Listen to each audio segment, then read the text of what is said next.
Hoje é sexta-feira, é dia do quadro Mulheres Poderosas aqui no canal Ives Henrique Cruz e você seja sempre muito bem-vindo. Se não é inscrito no canal, botão vermelho logo abaixo, se inscreva, ative o sino das notificações, compartilhe, comenta, curta, deixa o seu joinha, que isso é extremamente importante aqui pro canal, tá bom? Bem, hoje então eu vou fazer esse conteúdo dos Mulheres Poderosas, mas de uma forma assim muito, mas muito especial. Porque nós temos agora, nesta semana, dia 24, que foi na quarta-feira, foi o dia da conquista do voto feminino no Brasil. Então, eu vou conversar um pouco mais com vocês a respeito de como que a mulher ganhou espaço na política. E lembrando, esse espaço ele ainda precisa ser muito mais divulgado e ampliado, né? Porque a maioria dos políticos que temos no Brasil são formados pelos homens, tá? O voto feminino no Brasil, ele começou a ser batalhado, lutado em 1932 e apareceu ali como facultativo em 1934, né? Somente o Código da Justiça Eleitoral de 1965 é que deixou por igual o voto e direito feminino do voto e direito masculino, tá? Lembrando lá no começo ali, né? A história do Império, Segundo Reinado. Eu tô com um monte de pelo aqui por causa do gato, que o gato tá fazendo aqui a participação dele junto para comigo, né? Então, as mulheres, nós vamos ter lá na parte da história que a primeira que votou foi em 1880, que era uma dentista chamada Isabel de Matos Dillon. Ela aproveitou a brecha de uma lei chamada Saraiva, que estabelecia que todo brasileiro que tinha algum título científico em sua carreira, em seus estudos, poderia exercer o direito ao voto. Então a Isabel, ela aproveitou e foi a primeira mulher da história do Brasil a ter o seu voto aí, né? Bem,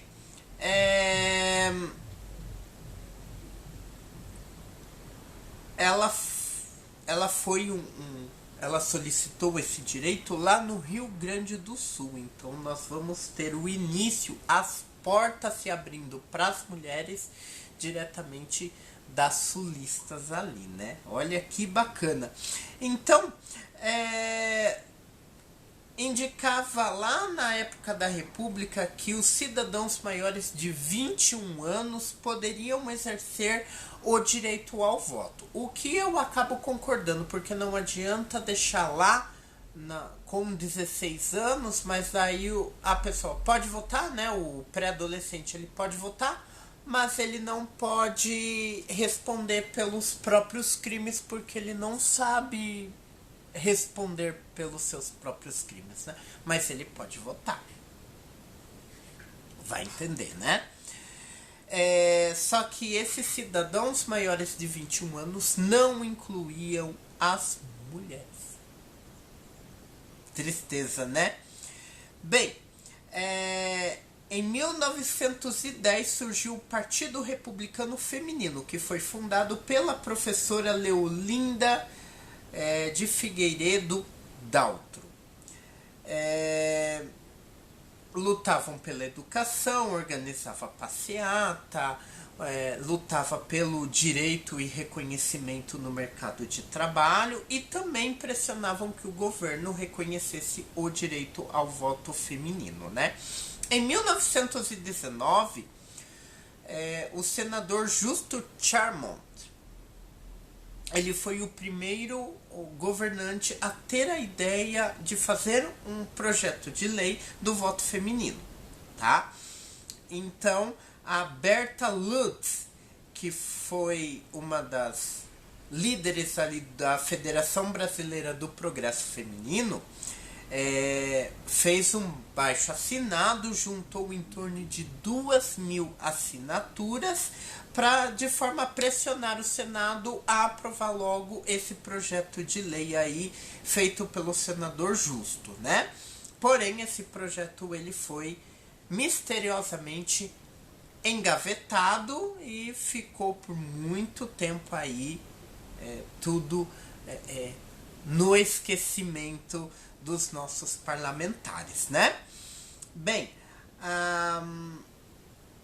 em 1927 nós temos o Rio Grande do Norte, que permitiu que as mulheres votassem, né? Então abriu a porta para o voto feminino aí.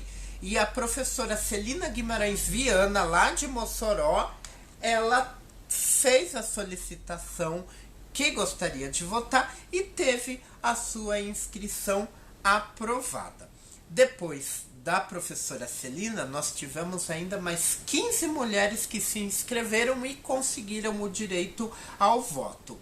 Só que, infelizmente, depois aí de um certo tempo, esses votos eles foram cassados pela Comissão de Verificação de Poderes do Senado, porque indicava que o Estado ele não poderia autorizar o voto feminino sem que aquele projeto de lei lá, sabe, ele fosse discutido e aprovado. Sacanagem, né? Bem, em Lages, no Rio Grande do Norte, em 1929, ano da Grande Depressão, nós tivemos eleita com 60% dos votos a primeira prefeita do Brasil, que é a Alzira Soriano Teixeira, né? A lei, é importante colocar, ela impedia o voto feminino, mas não impedia que as mulheres, não tinha nenhuma regra que a mulher não poderia se candidatar. Então ela se candidatou e ganhou. Bem, ela perdeu o mandato logo na Revolução de 30, mas acabou voltando à política ali em 1945 e foi eleita 2 vezes consecutivas vereadora, né? Bem, a elaboração do primeiro Código Eleitoral do Brasil em 1932, houve a criação da então conhecida Justiça Eleitoral, né? Então, eleições todas seguem um padrão, o voto ele já era considerado obrigatório, já era considerado secreto, independente de onde você estivesse, de onde você votava, o teu voto era aprovado, né? Incluindo já as mulheres. Então, as eleições legislativas de 1933 permitiram que as mulheres votassem e fossem votadas pela primeira vez, né?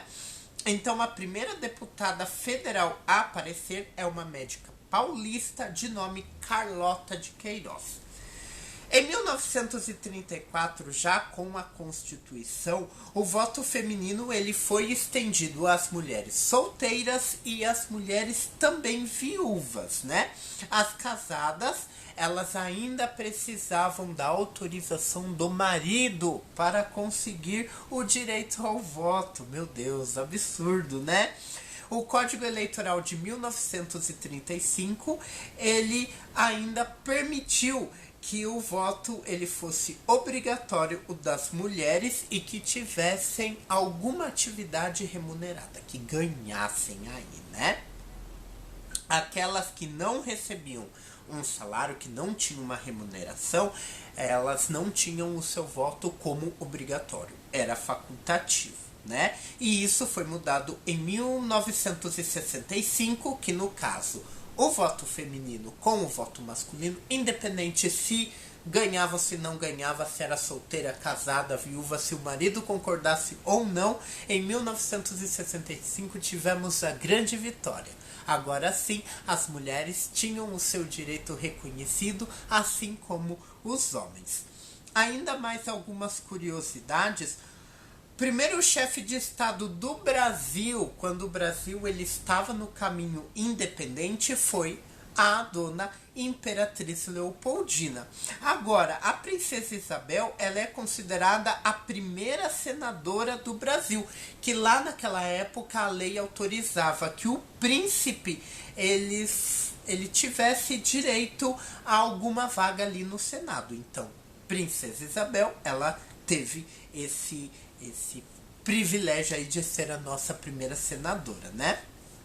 O Senado teve as suas primeiras mulheres ali eleitas por voto direto em 1990. Olha como demorou.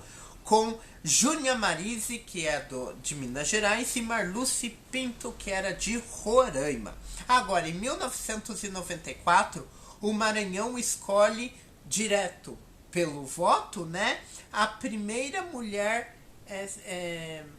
governadora, que foi a Rosiana Sarney. E em 2010 foi a primeira vez que uma mulher ela conseguiu um cargo tão alto no nosso poder, que foi a senhora Dilma Rousseff, né? Enfim, infelizmente, nós ainda temos bastante dificuldades do acesso feminino a conseguir uma vaga dentro da política, assim como diversos direitos no papel é dado como igualitário, mas nós sabemos que na prática temos muita repressão, temos muito preconceito, temos muitas dificuldades do acesso feminino. E que nós